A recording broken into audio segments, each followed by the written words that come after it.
Bismillahirrahmanirrahim. Assalamualaikum warahmatullahi wabarakatuh. Alhamdulillah. Alhamdulillahil wahidil qahhar, al-azizil ghaffar. Yakabirul laila an-nahar, wa yakabirun nahara al-lail. Khaliqus samawati wal ardi wal jibali wal anhar. Alhamdulillahirabbil alamin. Wassalatu wassalamu ala asrafil anbiya'i wal mursalin wa ala alihi washabbihi ajmain. Amma ba'd. Alhamdulillah. Jamaah rahimallahu taala, pada kesempatan yang penuh barokah ini, berbagai kenikmatan telah Allah berikan kepada kita. Utamanya dua hal, yang diantaranya ulama salaf mengatakan, barang siapa dalam keadaan muslim sedangkan dia dalam keadaan sehat, maka sungguh telah terkumpul pada dirinya nikmat dunia dan nikmat akhirat yang paling besar, yang dimana nikmat dunia yang paling berharga adalah kesehatan, sedangkan nikmat yang paling agung untuk akhirat adalah Islam. Maka telah menjadi kewajiban bagi kita semua untuk selalu menggunakan nikmat-nikmat yang telah diberikannya dalam hal-hal kebaikan. Salawat dan salam senantiasa tercurahkan kepada Nabi kita, Nabi Allah, Nabi Muhammad SAW, yang telah membawa kita dari zaman jahiliyah menuju zaman Islamiyah, dari zaman berkuda hingga berhonda, dari zaman ngonta sampai ngetoyota, yang insya Allah kita nantikan syafaatnya di yaumul kiamah kelak. Amin ya rabbal alamin. Jamaah rahimallahu taala, al-kisah yang diriwayatkan oleh Imam Ahmad bahwa pernah suatu ketika Nabi sedang bermajelis, Nabi Muhammad sedang bermajelis, secara tiba-tiba berkata kepada para sahabat yang lain bahwa akan datang sebentar lagi seorang calon penghuni surga dan dia dari kalangan Ansar. Maka tak lama kemudian datanglah orang yang dimaksud. Nah, kedatangan si sahabat ini, si Ansar ini, menjadi lebih istimewa lagi karena Nabi tidak cuma sehari dua hari saja menyebutkannya, tapi sampai 3 hari berturut-turut. Nah, maka kemudian para sahabat pun penasaran dengan pernyataan Nabi ini. Kira-kira apa ya yang membuat si sahabat ini tuh menjadi begitu spesial, menjadi begitu istimewa sampai disebut Nabi sebagai calon penghuni surga. Nah, maka kemudian adalah Abdullah bin Amr bin As. Abdullah bin Amr bin As, anaknya Amr bin As. Sedikit info bahwa Amr bin As adalah seorang tokoh Islam, pejuang Islam yang mempunyai title atau gelar sebagai sang pembebas Mesir. Nah, maka kemudian Abdullah ini adalah anaknya sang gubernur Mesir ya. Karena setelah beliau membebaskan Mesir menjadi gubernur di sana.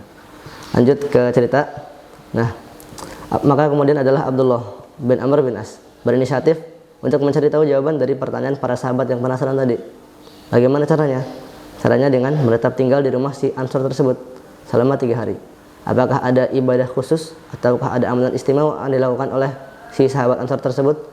Nah, maka kemudian singkat cerita, setelah menginap di rumah si Ansor tersebut, si sahabat Ansor ini, kemudian Abdullah tidak mendapati adanya ibadah khusus atau amalan yang spesial gitu dari sahabat Ansor tersebut. Salatnya biasa saja, ibadahnya pun tidak lebih baik dari sahabat yang lain, maknanya sama saja.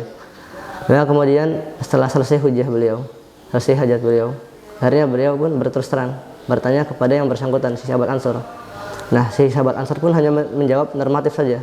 Katanya dia ibadah biasa saja, normal, sama seperti yang lain. Maka karena Abdullah pun masih penasaran ya bagaimana tidak, sebab bagaimana mungkin seorang mendapat predikat sebagai calon penghuni surga dari Nabi kalau amalan dan ibadahnya biasa saja. Maka kemudian Abdullah ini bilang, coba deh ingat-ingat lagi, coba deh pikir-pikir lagi. Maka kemudian setelah dipikir-pikir, si Ansar pun berkata bahwa dia punya amalan rutin yang dilakukannya setiap malam, setiap sebelum tidur. Maka kemudian apa itu? Maka kemudian dia berkata bahwa setiap malam, setiap sebelum tidur, dia selalu membersihkan dirinya, membersihkan hatinya dari rasa iri, rasa dengki, dan rasa membenci orang lain. Nah, maka kemudian inilah dia amalan yang kita semua belum tentu bisa melakukannya. Nah, maka kemudian ternyata ini juga amalan yang membuat si sahabat Ansor ini mendapatkan title, mendapatkan gelar, mendapatkan predikat sebagai calon penghuni surga dari Nabi Muhammad SAW. Maka kemudian riwayat ini juga yang membuat salah satu ulama, yakni Ibnu Athaillah, berpendapat bahwa sekecil amalan hati, sekecil apapun itu amalan hati, walaupun dia seberat biji atom, itu lebih baik dari amalan anggota badan kita yang sebesar gunung. Ya, sebab apa? Sebab hati merupakan tolak ukur dari suatu ibadah. Itulah betul. Contohnya, salat tidak akan sah jika tidak dilakukan dengan hati yang khusyuk. Begitu juga sedekah tiada guna tanpa hati yang ikhlas.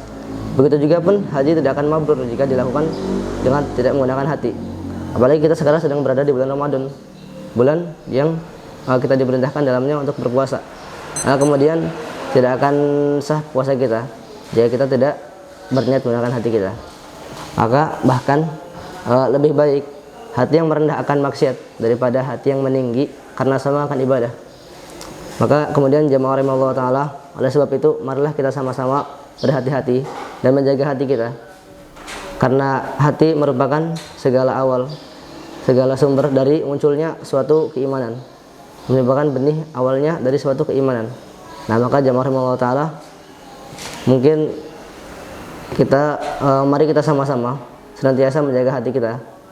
Ya, karena sebagaimana si sahabat Ansor tersebut, kita menjaga hati kita sebagai bentuk taat kita kepada Allah, sebagai bentuk ya inilah bersih-bersih hati kita kepada Allah. Sebagaimana si sahabat Ansor tadi membersihkan hatinya sebagai bentuk jalan tolnya surganya dia kepada Allah. Maka mungkin cuma ini saja yang saya bisa sampaikan. Kurang lebihnya saya mohon maaf. Billahi taufiq wal hidayah wal inayah. Assalamualaikum warahmatullahi wabarakatuh.